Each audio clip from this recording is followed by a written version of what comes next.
hakim itu tergantung dia sarapan apa dan baca koran apa gitu ya. Jangan-jangan makan siang dengan siapa juga pengaruh. Ya bukankah ketika itu menjadi gangguan atau serangan terhadap prinsip asas keadilan pemilu, harusnya mahkamah hadir kan? Kalau kita sekedar bersandar pada Nggak ada aturan, sanksinya kok itu yang ngatur. betul, tidak ada aturan formal, tidak ada sanksi, maka kita tidak akan pernah mencapai keadilan kompetisi kan?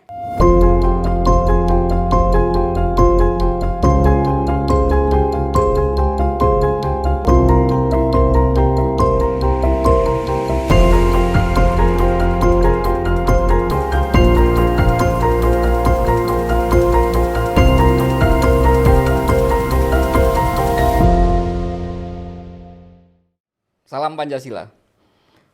Kawan, ketemu lagi dengan Winarko Ngantiwani di Ruang Dialektika. Kemarin baru saja salah satu tahapan yang mungkin paling ditunggu banyak orang ya kaitannya dengan rangkaian pemilu yang sangat panjang rasanya periode yang 2024 ini. Yaitu MK sudah ketuk palu, MK sudah memutuskan hasil sengketa Pilpres 2024. Dan karena mudah-mudahan ini adalah tahapan terakhir minimal dari secara hukum ya, karena nanti secara politik mungkin masih ada lagi ruang.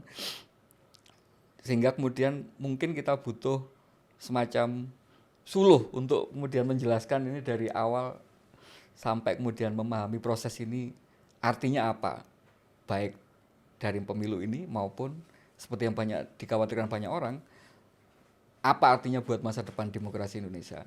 Dan rasanya tamu kita Pak sore ini paling tepat untuk membantu kita memahami dinamika ini.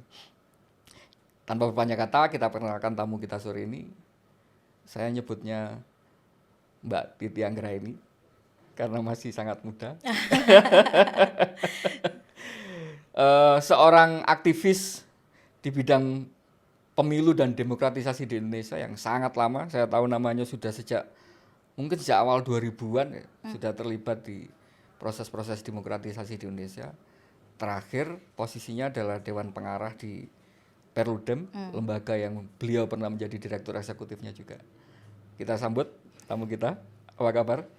Baik, alhamdulillah. Saya nggak apa-apa ya panggil Mbak ya? Oh, nggak masalah. Panggil nama juga lebih bagus. Ya, sebagai yang lebih muda, hormat kepada senior. Oh enggak.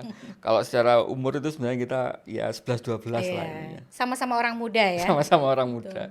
Minimal kemudian kita punya banyak irisan-irisan yang kemudian ternyata saya baru nyadar ternyata Mbak Titi ini banyak sekali yang teman-temannya itu juga teman-teman kuliah saya dulu. Meskipun baru ketemu sekarang jadinya bisa cerita banyak hal. Baik, kemarin rasanya menjadi hari yang besar juga buat Mbak Titi karena sudah terlibat di proses ini cukup intens ya. Mulai dari dulu awal-awal saya rasa mulai awal pemilunya sampai kemudian proses gugatan ini. Dan kemarin kabarnya juga seharian nongkrongi di MK. Artinya apa ini Mbak? Mungkin bisa dijelaskan ke kami orang awam ini. Keputusannya sudah, pasangan 02 menang, gugatan ditolak semua. Iya, kita perlu lihat lagi putusan itu, konfigurasi putusan kan ada amar dan juga ada pertimbangan hukum, di mana di dalam putusan yang amar putusan tadi disertai adanya dissenting opinion atau pendapat berbeda. Paling penting sebagai masyarakat kita bukan sekedar terpaku pada amar putusan, tetapi kita juga perlu memahami apa yang menjadi alasan, argumentasi, rasionalitas, logika, penalaran hukum dan pertimbangan hukum. Jadi detail-detail keputusannya itu penting juga. Yang dibangun oleh majelis sampai tiba pada amar putusan yang merupakan konklusi dari alasan hukum yang mereka jadikan sebagai pertimbangan dalam memutus. Dengan demikian kita bisa lebih proporsional dan objektif menilai putusan Mahkamah Konstitusi. Nah, termasuk juga adanya 3 dissenting opinion. Hakim konstitusi ini adalah negarawan, ahli hukum, ahli konstitusi yang merupakan dalam kapasitas tugas mereka dan kelembagaan MK pelabuhan terakhir atau last resort dalam sistem keadilan pemilu kita. Jadi dari semua mekanisme penyelesaian hukum, MK itu adalah mekanisme terakhir penyelesaian masalah hukum pemilu. Makanya disebut sebagai perselisihan hasil. Selain MK yang sebelumnya atau mendahului MK, itu ada mekanisme juga penanganan pelanggaran administratif oleh Bawaslu, pelanggaran kode etik penyelenggara pemilu oleh DKPP, lalu ada tindak pidana pemilu oleh Gakumdu dan mekanisme peradilan kita. Jadi dalam konteks itulah keberadaan Mahkamah Konstitusi. Nah, menarik mencermati putusan kemarin. Saya sebagai peneliti pemilu, pembelajar hukum, mendapatkan banyak sekali insight ya, atau pandangan-pandangan perspektif yang memerlukan kajian lebih lanjut. Artinya memang apa istilahnya, amar itu hanya semacam wujud yang paling kelihatan aja. Betul. Bahwa di dalamnya ada bangunan logika, bangunan argumen, bangunan yang itu kemudian bagi para praktisi hukum akan jadi bahan apa istilahnya nyebutnya, eksaminasi, kajian gitu ya. Eksaminasi, kajian, dan di sini kalau kita membaca bangunan logika hukumnya hakim ya, nanti bisa saja kita sampai pada konklusi kok agak terputus nih, ada atau logika yang nggak nyambung gitu ya. Betul, kok konklusinya melompat dibandingkan bangunan hukum yang dibentuk oleh majelis ya. Termasuk dissenting opinion ini menggambarkan bahwa para negarawan dan ahli hukum, ahli konstitusi ini juga tidak berhasil mencapai kata sepakat dalam menilai keadilan pemilu 2024 atau kemudian masalah-masalah itu yang ada artinya, memang ada pengaruhnya kan. Oh, ada dong. Ketika keputusan itu bulat dibandingkan dengan ada, pasti. Putusan MK kita hormati. Dalam konteks legalitas perolehan suara dan hasil pemilu, dia mengokohkan hasil suara yang ditetapkan oleh KPU. Dalam konteks legalitas ya. Tapi tidak bulatnya putusan hakim karena ada 3 dissenting opinion, dia berdampak pada tidak bulat atau tidak solidnya juga berpengaruh terhadap legitimasi. Mungkin ini Mbak, biar kami juga sebagai awam ini paham. Ketika misalnya di katakanlah lembaga-lembaga lain ya, ada komisi-komisi misalnya, itu terdiri dari banyak komisioner. Keputusan itu kan selalu yang keluar diumumkan ke publik itu kan satu. Hasilnya kita nggak tahu debatnya waktu merujuk ke keputusan ada yang berbeda atau enggak, taunya ketika sudah diambil keputusan ya jadinya satu. Tapi kenapa di MK itu dissenting opinion itu menjadi sesuatu yang juga dipublikasikan? Ini kan berarti mungkin ada nalarnya, ada tujuannya. Betul. Jadi kekuasaan kehakiman itu independen. Nah, independensi itu diartikulasikan dari 2 aspek. Pertama kelembagaan, yang kedua hakimnya. Jadi ada independensi lembaga. Jadi sosok hakimnya itu juga penting ya. Betul. Dan yang kedua adalah independensi hakimnya. Nah, di dalam membuat putusan, hakim itu berpegangan pada 2 hal. Pertama alat bukti, dan yang kedua keyakinan hakim. Nah, keyakinan hakim ini terbangun dari proses pembuktian yang merujuk alat-alat bukti yang ada. Dalam persidangan perselisihan hasil di MK, alat bukti itu ada 7. Ada surat atau tertulis, keterangan para pihak, keterangan saksi, keterangan ahli, keterangan pihak lain, alat bukti lain, dan petunjuk. Ditambah dengan keyakinan hakim. Nah, kalau kita lihat putusan yang kemarin, ada banyak, kalau saya boleh nih mengkonklusikan sebelum kita elaborasi lebih banyak, putusan perselisihan hasil Pilpres menunjukkan ada banyak kemajuan terkait dengan prosedur atau mekanisme hukum beracara di Mahkamah Konstitusi. Mahkamah memperlihatkan progresivitas dalam konteks prosedural menyelesaikan perselisihan hasil. Tetapi dalam konteks keadilan substansial, Mahkamah masih belum bisa keluar dari zona pragmatisnya. Jadi kenapa saya sampai pada konklusi itu? Yang pertama, ketika memulai membacakan putusan, kita cukup mendapatkan banyak kejutan ya. Walaupun dalam memahami putusan ini, ketika tadi saya menyampaikan ada banyak Mahkamah baru sebatas memberikan terobosan prosedural, tapi belum keluar dari zona pragmatis. Dalam konteks keadilan substansial, dia belum berani keluar dari zona pragmatisnya. Kenapa begitu? Misalnya di awal Mahkamah itu memberikan sebenarnya sentilan dan jeweran yang cukup tajam. ketika dia mengatakan Mahkamah Konstitusi bukan pengadilan angka-angka. Mahkamah Konstitusi tidak hanya ngomong perselisihan hasil. Betul, bukan hanya soal angka, tetapi juga bagaimana menegakkan keadilan substansial. Bukan hanya soal kuantitatif, tapi juga menghadirkan kualitas berdemokrasi berdasarkan asas prinsip yang dijamin oleh konstitusi, yaitu pasal 22E Undang-Undang Dasar kita ayat 1, pemilu dilaksanakan secara langsung, umum, bebas, rahasia, jujur, dan adil. Nah, di situ kita sebenarnya sudah cukup bergembira begitu. Lalu ditambahkan bahwa mahkamah ini jangan dijadikan keranjang sampah oleh tidak bekerjanya mekanisme keadilan pemilu sebelum-sebelumnya. Tadi kita sudah bahas, ada Bawaslu, ada Sentra Gakumdu, ada DKPP dan seterusnya. Termasuk juga mahkamah menyentil DPR. DPR itu harus ambil peran karena dia punya fungsi pengawasan. Dia bisa melakukan menggunakan hak interpelasi, hak angket, hak menyatakan mana-mana pendapat. Di proses sebelumnya itu belum maksimal, DPR harusnya bisa ikut. Betul. Jadi mahkamah itu mengatakan hak-hak itu biasa-biasa saja karena itu memang peran DPR di dalam mengawasi agar implementasi undang-undang pemilu, praktik pemilu itu berjalan dengan adil dan setara. Jadi di pembacaan awal itu dasar-dasar itu disampaikan ke Betul, disampaikan dan itu sebenarnya menggembirakan begitu ya. Termasuk yang menurut saya harus diapresiasi terlepas sejauh implikasinya mungkin tidak berdampak banyak. Disebutkannya sejumlah ada 14 amicus curiae dari para amici ya, termasuk Ibu Megawati ya, di dalamnya disampaikan oleh Pak Hasto, termasuk ada teman-teman BEM, teman-teman aktivis. Ini nanti mungkin bisa dibantu dijelaskan sedikit soalnya kan baru ya, fenomena amicus curiae sahabat pengadilan itu. Betul. Tadi saya sudah uraikan soal 7 alat bukti. Nah, di dalam memutuskan hakim berdasar alat bukti dan keyakinan hakim. Amicus curiae itu adalah opini, pandangan, pendapat, lalu kepedulian dari pihak-pihak di luar yang berperkara. Nah, kalau berperkara itu kan ada pemohon, pasangan calon, termohonnya KPU, lalu ada pihak terkait ya yang memperoleh suara paling banyak dan juga Bawaslu. Nah, ini mereka di luar yang bersidang itu.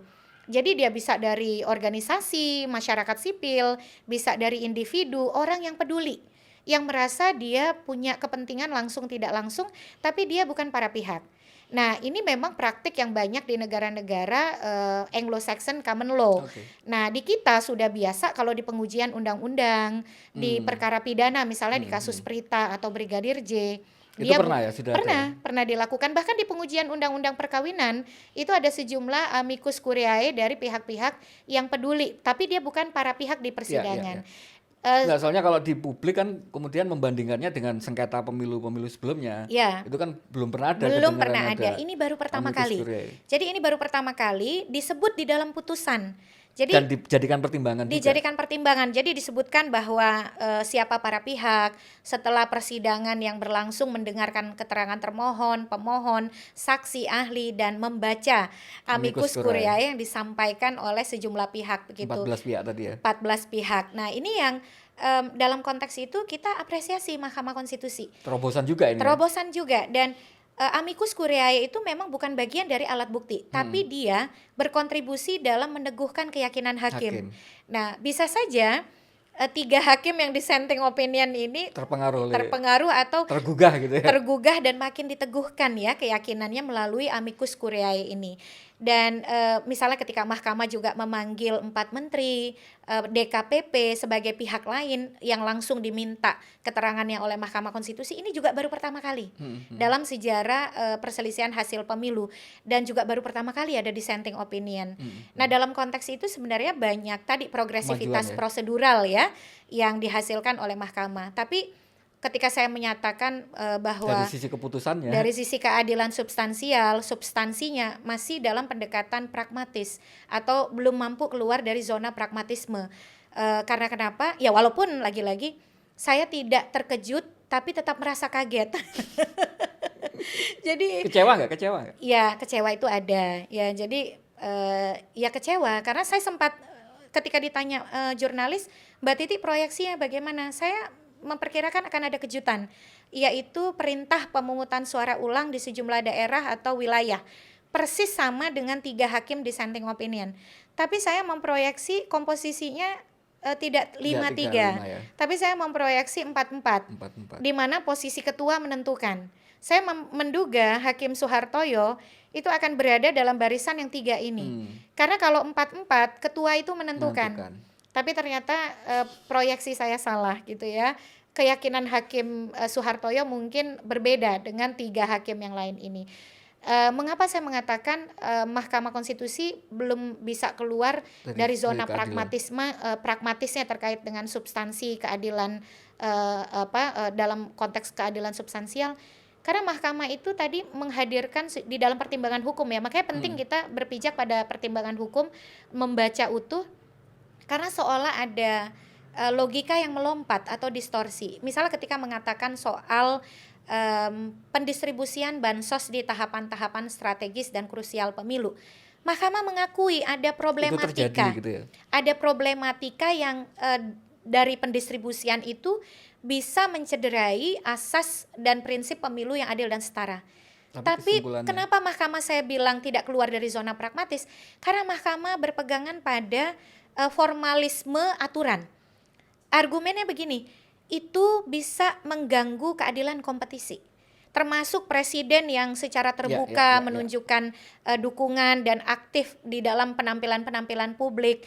Karena kata mahkamah, tapi dia tidak bisa melakukan lebih jauh karena aturan hukum formalnya tidak ada. Dan karena para pemohon tidak cukup menghadirkan alat bukti untuk dielaborasi. Di sini saya menganggap mahkamah pragmatis karena pertama, bukankah ketika itu menjadi gangguan atau serangan terhadap prinsip asas keadilan pemilu, harusnya mahkamah hadir kan? Karena mereka bikin norma sendiri untuk itu. Bukan membuat norma, tapi menegakkan keadilan substansial. Bahwa itu salah kan? Gitu. Bahwa ketiadaan aturan bukan berarti itu bisa dipraktikkan. Nah itu yang harusnya dihadirkan oleh mahkamah. Karena standar kita kan standar konstitusi. Standar asas prinsip yang sangat fundamental, esensial. Ketiadaan aturan bisa saja memang disengaja. Kalau itu disengaja, dikonstruksi dalam ilmu kepemiluan, manipulasi itu bisa 3. Manipulasi aturan, manipulasi pemilih, dan manipulasi suara. Ketika sebuah aturan memang direkonstruksi secara sengaja untuk banyak lubang dan untuk abu-abu gitu betul, abu-abu dan kekosongan hukum. Kalau kita sekedar bersandar pada aturan, ada sanksinya kok itu yang ngatur. Betul, tidak ada aturan formal, tidak ada sanksi, maka kita tidak akan pernah mencapai keadilan kompetisi kan? Keadilan substansial itu tidak akan pernah terrealisasi. Okay. Itu yang pertama. Yang kedua, ketika dinyatakan pemohon ini tidak menghadirkan saksi-saksi atau kemudian pembuktian yang memadai, harusnya MK minta ketika persidangan. Sebagai bagian dari proses eksaminasi di pengadilannya ya. Sebagai proses penggalian dan pendalaman pembuktian.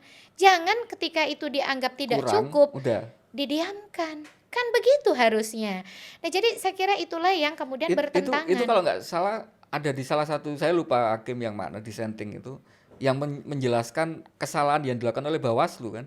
Betul. Bawaslu ketika dalam proses itu tidak ada tindak lanjut dan sebagainya. Betul. Itu menjadi semacam alat untuk kemudian memang tidak memproses sebuah laporan gitu. Betul. Ketika tidak ada standar dan juga instrumen yang memadai untuk mengungkap substansi kecurangan, maka kita hanya mengandalkan prosedur. Nah itulah yang disebut oleh Hakim Saldi Isra dan juga Arief Hidayat dan Hakim Eni Nurbaningsih. Pemilu Orde Baru pun secara prosedural benar.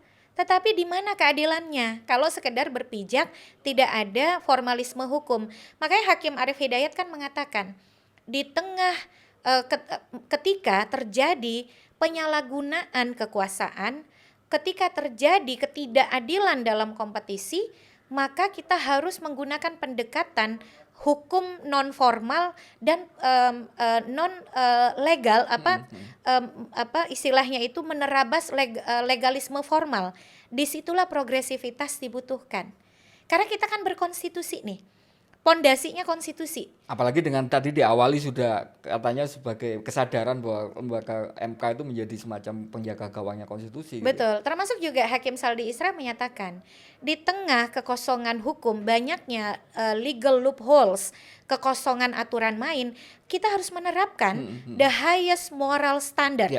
Jadi standar moral tertinggi. Tidak bisa hanya menghimbau presiden harusnya menahan diri. Begitu ya, atau kemudian merekomendasikan perbaikan-perbaikan. Jadi yang agak saya sebenarnya sesalkan dari Mahkamah Konstitusi, kalau kita baca pertimbangan hukum Mahkamah Konstitusi mengatakan, iya benar ada persoalan. Iya. Iya benar ada masalah ketika Bawaslu mengatakan tidak terbukti secara material, tapi hanya dalam selembar kertas tanpa menyatakan argumentasi atau kemudian rasionalitas logika hukum kenapa itu tidak terbukti secara material. Lalu kemudian mahkamah Ya sudah. menormalisasi dan menetralisir hal itu dengan mengatakan ya aturannya tidak ada, itu bisa dipahami, tapi ke depan kita perbaiki. Tetapi ketidakadilan atau injustice yang terjadi saat ini tidak mendapatkan penyelesaiannya. Hanya sekedar diakui bahwa iya itu ada gitu ya. Jadi agak kita nih diangkat nih, kita direkognisi dalilnya, iya ada persoalan, ada ketidakadilan, tetapi kemudian mahkamah mencari seolah pembenaran atas peristiwa itu dengan argumen tidak ada aturannya. Lalu kemudian para pemohon itu tidak cukup mengelaborasi. Kan ini sidangnya MK. Harusnya MK juga seperti Profesor Arief sampaikan, beban pembuktian itu bukan hanya diberikan pada pemohon, karena kita menegakkan konstitusi, hakim konstitusi pun harus hadir, kemudian berupaya bersama mengungkap itu. Begitu. Kalau logikanya, bukan logika, kalau alasannya kemudian bahwa dengan keterbatasan waktu yang sudah diatur juga di undang-undang, itu hanya itu maksimal yang bisa dilakukan. Kalau misalnya harus kemudian katakanlah melakukan proses pendalaman, mengundang saksi, apa istilahnya pihak terkait yang itu akan mungkin memang membuka itu, waktunya kan jadi jauh lebih panjang dibanding. Gimana cara itu kan yang juga disebut oleh Profesor Saldi Isra ya. Bedanya yang 5 ini patuh pada keterbatasan waktu. Sementara yang walaupun yang 3 di dalam keterbatasan waktu itu tetap meyakini ada pelanggaran dan kecurangan tersebut. Makanya mereka minta pemungutan suara di sejumlah daerah ya. Kalau Prof Arief kan 6 daerah, DKI, Jawa Barat, Jawa Tengah, Jawa Timur, Bali, lalu juga Sumatera Utara kan 6 provinsi. Nah, tetapi Prof Saldi mengatakan 14 hari itu memang tidak memadai. Oleh karena itu, karena pendekatannya menegakkan konstitusi, kalau kita belajar dari pilkada ya, di awal putusan itu hakim menyatakan di dalam putusan mereka, pilkada itu adalah pemilu. Tidak perlu didikotomi antara pilkada dan pemilu. Di praktik pilkada, Mahkamah Konstitusi itu pernah beberapa kali menerabas prosedur formal yang diatur oleh undang-undang karena ada kondisi hukum baru yang memerlukan penyesuaian Mahkamah Konstitusi. Contohnya, kasus pilkada Saburai Jua, Orien P. Riwu Koreh. Awalnya sengketa pilkada tuh sudah diputus, permohonan dari salah satu paslon sudah ditolak. Lalu kemudian ada kondisi hukum baru, novum, bahwa Orien itu adalah warga negara asing. Ternyata ketika diajukan oleh mahkamah diterima. Jadi meskipun itu mungkin di luar time frame-nya aja. Di luar time frame, di luar 3 hari kerja sejak penetapan hasil oleh KPU. Ini proses yang kedua kali. Berarti kurang apa tuh? Mahkamah menerabas prosedur. Jadi ketika menegakkan asas prinsip konstitusi, sebenarnya tidak ada hambatan mahkamah untuk melakukan itu. Ini soal tadi ya, soal pandangan dan aliran hukum. Yang 5 ini memang berorientasi pada legalisme formal. Yang walaupun mereka bicara mahkamah bukan pengadilan prosedur, bukan pengadilan angka-angka, tapi pragmatismenya masih mendominasi. Tapi kalau mereka sendiri juga sudah menyatakan bahwa ini ada dalam tanda petik ketidakadilan, tapi ruang hukumnya memang tidak tersedia, kenapa mereka kemudian tidak berani gitu, menerabas yang apa ya istilahnya? Bayangan saya substansinya kan lebih penting keadilannya daripada proseduralnya itu. Iya, ini memang subjektif hakim yang bisa dianalisis. Kalau saya kan analisis hukum, tapi analisis politiknya bisa macam-macam. Kalau kata kawan yang pakar politik, putusan kemarin menunjukkan jurang yang sangat besar antara realitas hukum dan realitas politik, begitu ya. Asumsi aja misalnya, katakanlah misalnya nambah 1 minggu lagi misalnya, 7 hari kerja lagi, masalahnya apa? Kalau misalnya proses-proses itu dilakukan. Tidak ada masalah bagi saya. Tidak akan ada konsekuensi kenegaraan apa misalnya. Oh, tidak ada. Karena ya tadi kalau kita belajar dari pilkada, gini ya, dari sisi kerangka waktu. yang tidak boleh diterabas adalah praktik ketatanegaraan kita, konvensi Oke. ketatanegaraan Yang kita. nanti tanggal 20 20 Oktober Oktober sudah itu harus ada presiden Ya, oke. terpilih. Kalau kita rujuk ke 2004, putaran pertama kan ada 2 putaran pada waktu itu. Putaran pertama itu bulan Juli 2004. Lalu putaran kedua September 2004. Jauh lebih mepet ya. Jauh lebih mepet. 20 Oktober bisa terrealisasi. Kita sekarang posisi di bulan April. Kan dari kalau putaran pertama 2004 saja bulan Juli, durasinya masih agak panjang. Nah, jadi bagi saya sih sebenarnya ini soal aliran hukum dan keberpihakan saja. Nah, pertimbangannya apa? Ya subjektif hakim. Nah, subjektif hakim ini dipengaruhi oleh banyak hal, oleh latar belakang, oleh pandangan aliran hukum, kemudian interaksi mereka sebelumnya begitu ya. Makanya tadi kalau bicara independensi hakim, ya hakim itu ada yang mengatakan kalau kita belajar hukum tuh hakim itu tergantung dia sarapan apa dan baca koran apa gitu ya. Jangan-jangan makan siang dengan siapa juga pengaruh. Ya bisa jadi. Walaupun mereka mengatakan menutup interaksi dan lain sebagainya, termasuk kan tidak bisa terlepaskan dari latar belakang sosial begitu ya, lalu juga pandangan hukum, aliran hukum. Nah ini terlihat sekali orientasi 3 hakim yang dissenting opinion itu adalah progresivitas, mengatasi kebuntuan dan bagaimana menghadirkan pemenuhan keadilan dan kesetaraan kompetisi atau yang disebut dengan equal playing field ya. Kan Beberapa kali ya esensinya di disebut sana. itu kan. Dan termasuk juga penekanan dari Ibu Eni, Bawaslu ini kalau nggak dibenahi akan bisa kehilangan eksistensinya. Dan yang paling berbahaya adalah dia efek dominonya pada pilkada.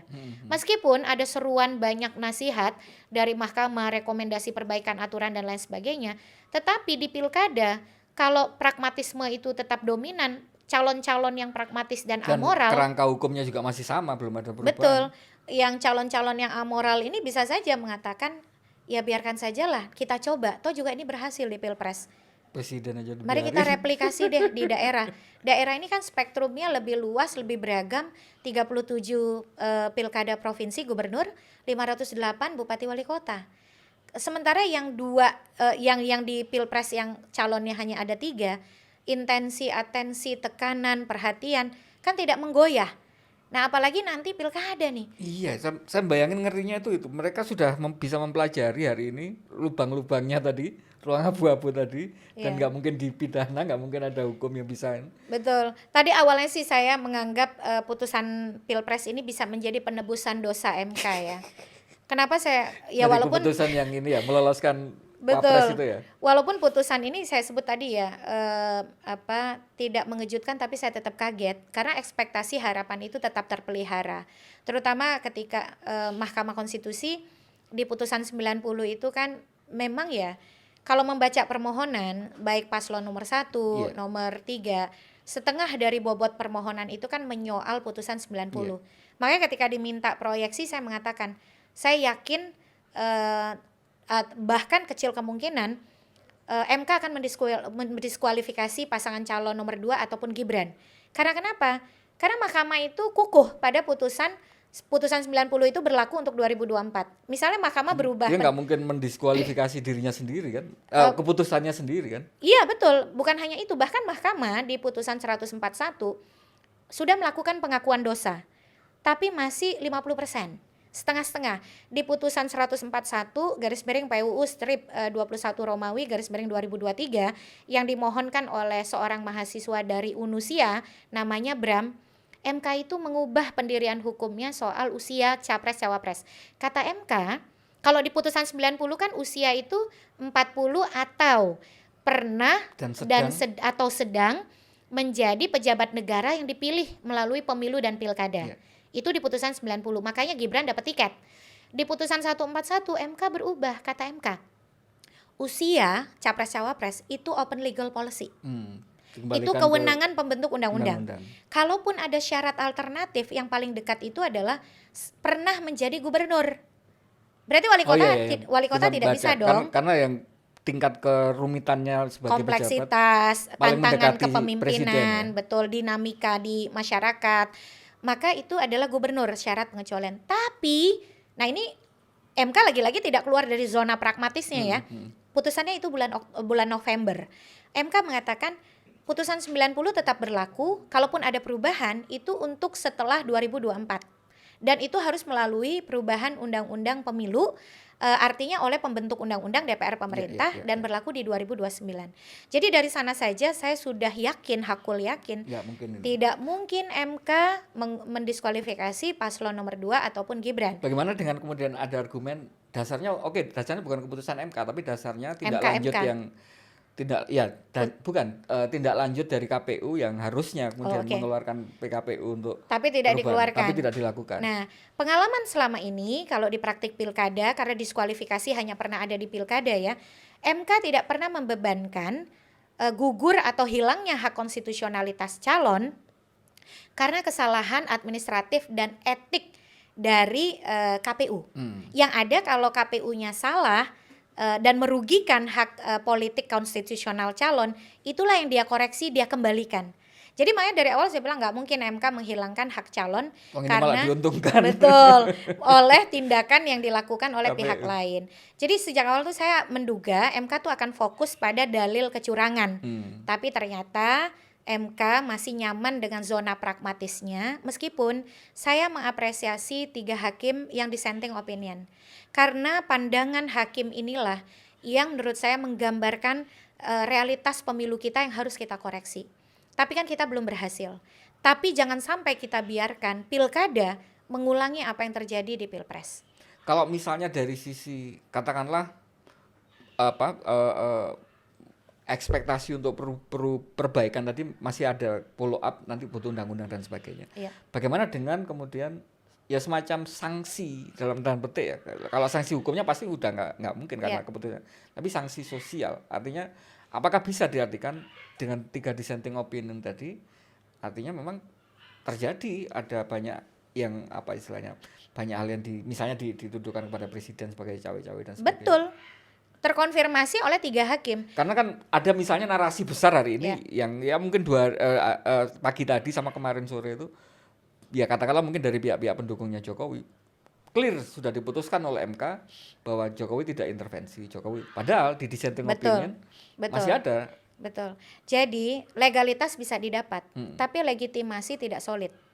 Karena 3 hakim yang dengan kenegarawanannya, dengan penguasaannya pada hukum, konstitusi, dan demokrasi menyatakan pelanggaran tersebut terkonfirmasi.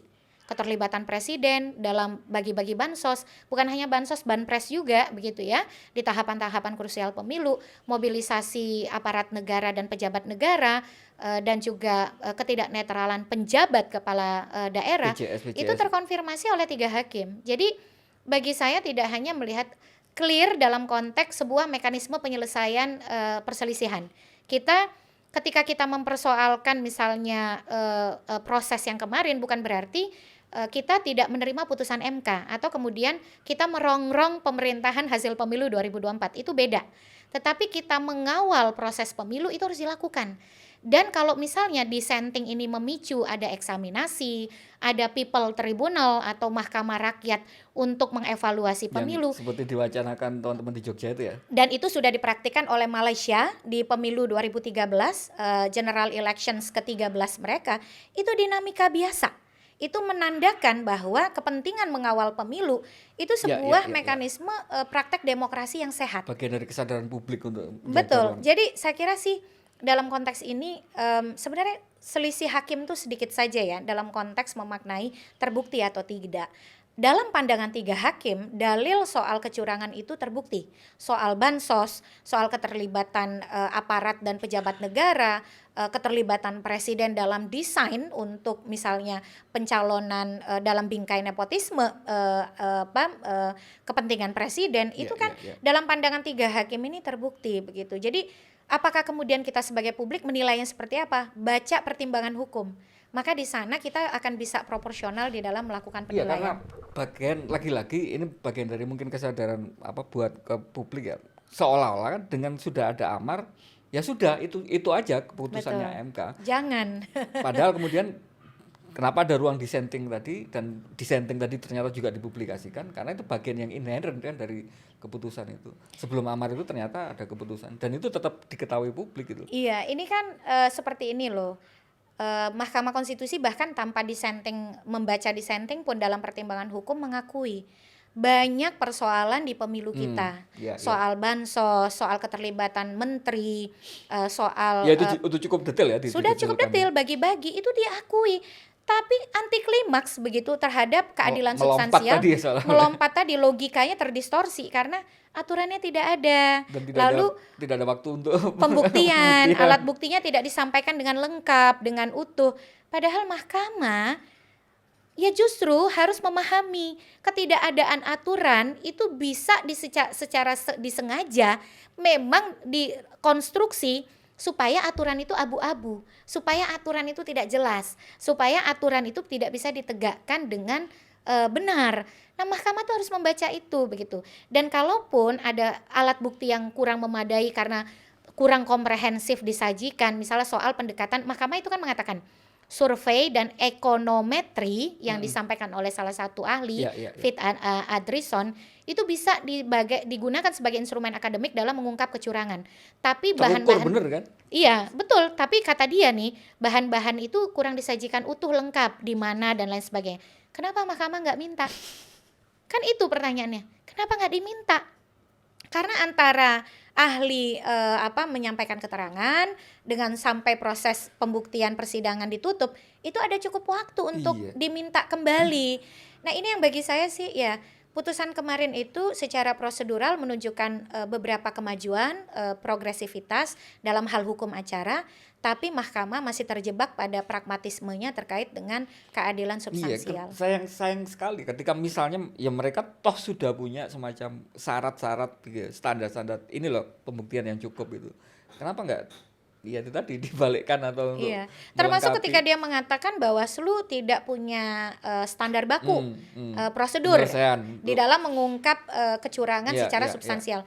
Kenapa mahkamah tidak berpikir bahwa itu desain yang jangan-jangan disengaja? Dan bahkan termasuk pernyataan Prof. Eni, Bawaslu sudah menindaklanjuti, sudah meneruskan ke Komisi Aparatur Sipil Negara. Tapi bagaimana kalau pihak-pihak yang diteruskan tidak melakukan apa-apa? Kan itu juga menjadi catatan. Termasuk juga ada pernyataan bagi-bagi uang tidak bisa ditegakkan karena dia bukan tim kampanye. Itu bisa jadi pesan yang berbahaya loh. Nanti di pilkada bagi-bagi uang aja, tapi kamu jangan masuk tim kampanye gitu. Kayak semacam ngasih tips gitu ya untuk aman. Nah itu tepat tuh. Jadi seolah-olah ada tips nih. Nah saya jadi biar aman secara prosedur, biar aman secara ini. Betul. Jadi jangan-jangan ya tidak apa-apa bagi-bagi uang, asal jangan jadi tim kampanye ya. Tidak apa-apa tidak bisa diungkap sebuah kecurangan secara substantif karena tidak ada prosedur dan standar baku di dalam penanganan. Nah, kalau itu misalnya nanti tetap dilakukan di pilkada, respon MK akan seperti apa? Kalau respon MK lebih ganas misalnya, lebih tegas, tapi kan ada fakta di Pilpres 2024 kita belum mendapatkan keadilan atas hal-hal yang merupakan persoalan tersebut gitu. Itu kan jadi kayak semacam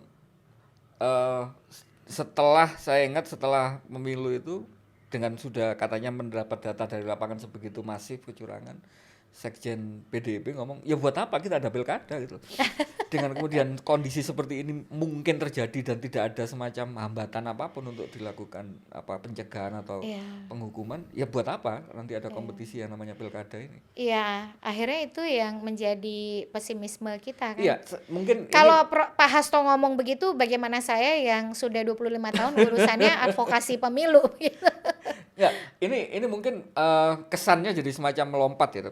Oke, terus kemudian dengan kondisi yang seperti ini, legitimasinya gimana jadinya kita memahami hari ini pemilu 2024? Ya, tadi saya sudah sampaikan, legalitas ada di tangan tapi legitimasi tidak kokoh dan tidak solid.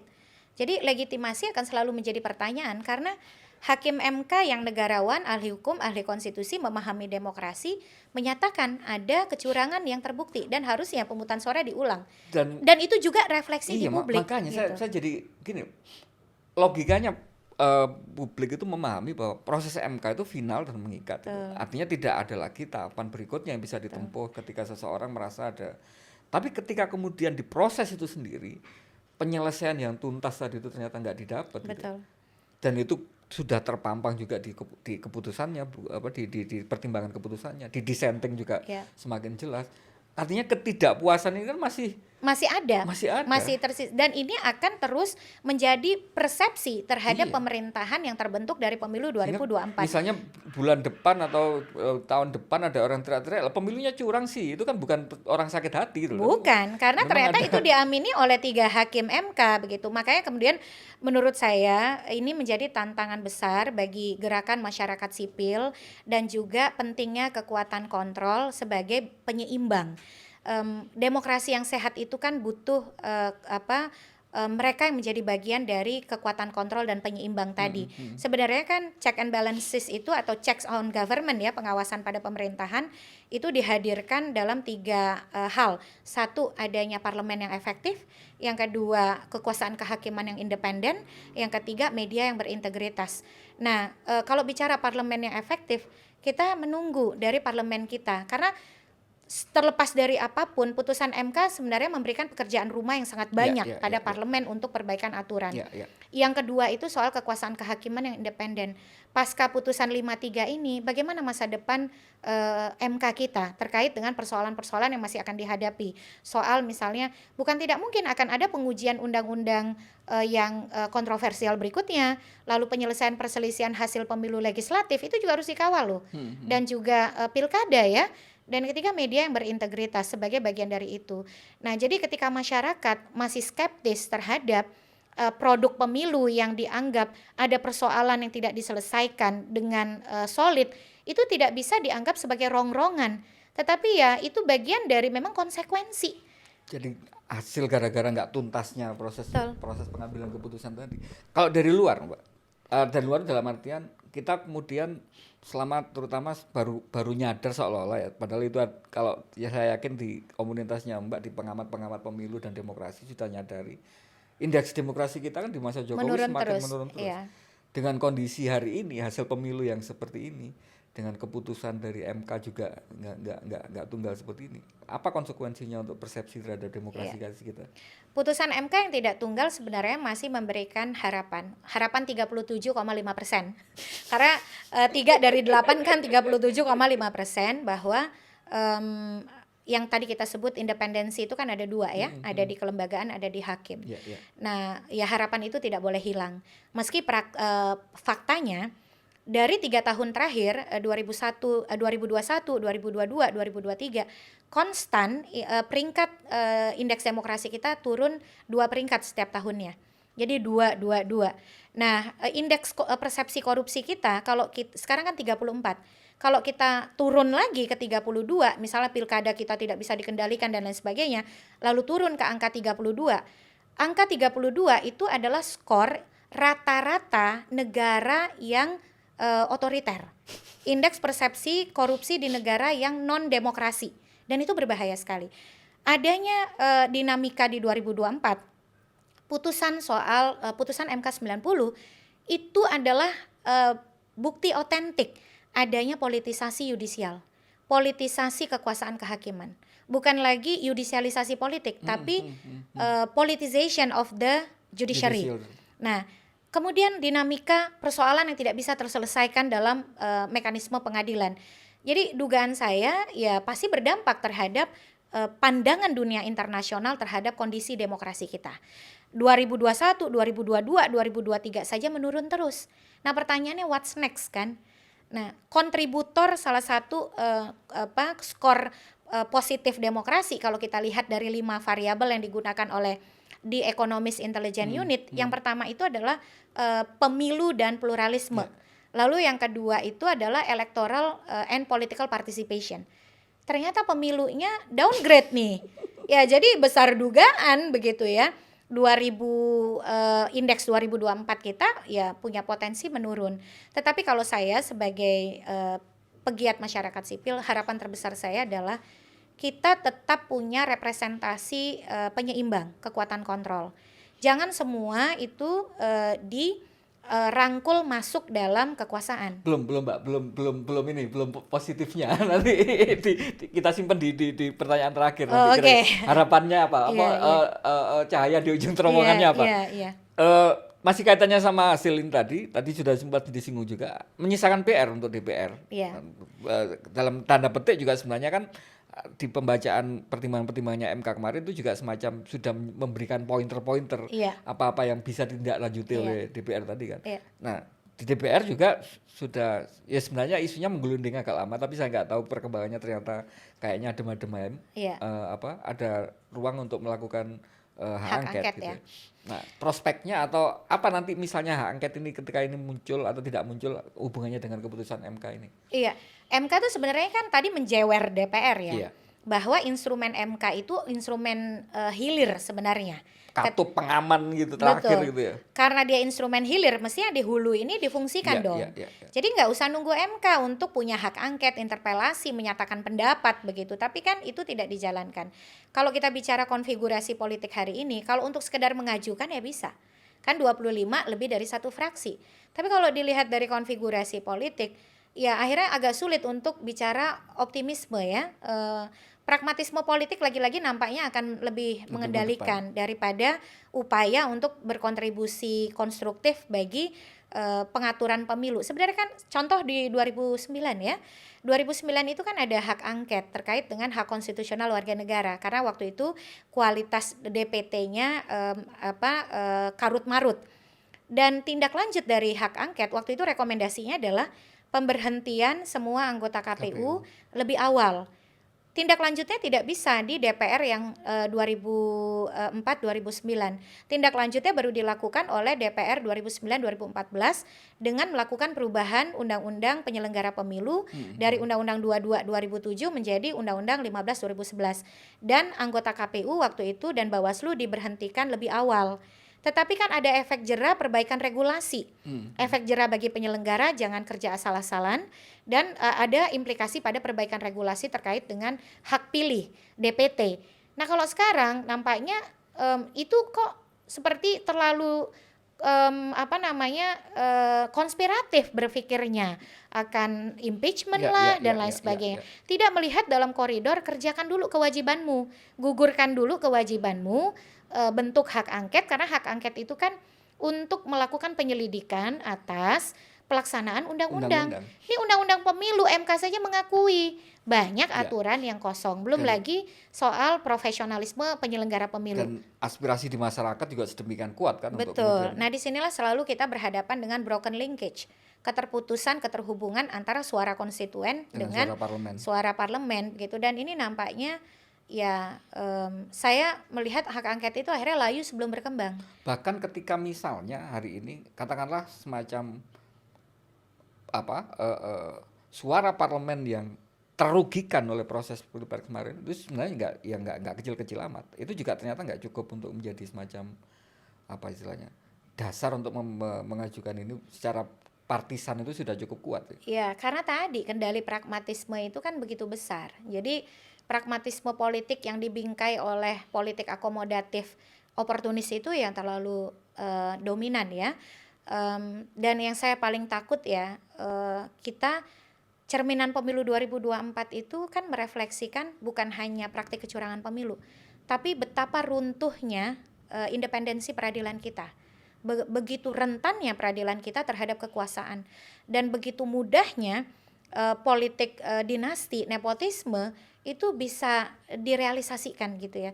Saya kebetulan angkatan 97 nih, kuliah nih, bagian dari 98, meskipun hanya masa aksi ya, bukan yang bagian memobilisasi massa. Bagian cheerleader, saya di Malang iya, saya tuh 98 tuh ingat betul ya, saya semester 4 ya, 3-4 gerakan krisis moneter 97, dolar dari 2000 jadi 15.000, kemudian 98 masa besar mendorong kejatuhan Soeharto. Ya mungkin ini simple bagi anak-anak Gen Z sekarang. Kita berjuang besar untuk punya menghapuskan korupsi, kolusi, nepotisme, lalu lahir undang-undang penyelenggaraan negara yang anti bebas korupsi, kolusi, nepotisme. Tapi kok komisi-komisi independen negara, Mahkamah Konstitusi, KPK dan seterusnya. Kok dulu yang kita maknai bebas KKN artinya terbebas zona anti nol KKN. Tidak boleh lagi ada KKN. Tidak kan boleh gitu. kan, terbebas, bersih, kemudian betul-betul zero. Kok bebas KKN sekarang seolah-olah menjadi bebas melakukan KKN. Anomalinya luar biasa. Namanya ya ini yang saya kira pendidikan sejarah itu kita harus betul-betul masifkan lagi ya, supaya tidak ada broken linkage antara sejarah politik demokrasi kita dengan generasi kita hari ini. Gitu. Iya.